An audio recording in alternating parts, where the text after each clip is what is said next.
Hervé de la Brière n'en revient toujours pas. Quelques heures après l'incendie, le propriétaire du château, impuissant, revient sur les lieux pour constater les dégâts. L'aile gauche a été dévorée par les flammes cette nuit, alors que sa compagne et lui se trouvaient à l'intérieur de la bâtisse. Il y avait de l'orage à ce moment-là, il y avait des éclairs et du tonnerre, et on a entendu un bruit de tonnerre, mais qui semblait venir plutôt dans la maison. Je suis sorti dans le couloir et j'ai vu qu'il y avait plein de fumée. Ça s'est propagé très très vite, aussi bien en haut qu'en bas. Surtout, il y avait les rideaux brûlés, le tapis brûlé, les meubles brûlés, les lits brûlés, tout brûlé, quoi. L'édifice a été construit par son grand-père au début des années 1900, un château classé monument historique. Pour sauver ce patrimoine, plus d'une soixantaine de pompiers et 26 engins ont été mobilisés.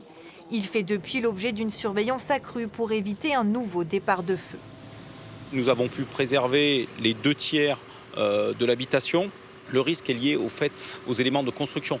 Beaucoup de parties sont combustibles, en bois, des éléments de charpente de section importante qui traversent les murs et qui peuvent éventuellement propager une ignition de matière incandescente.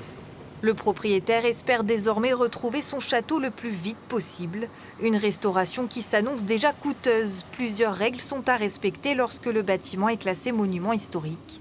La façade devra notamment être reconstruite à l'identique.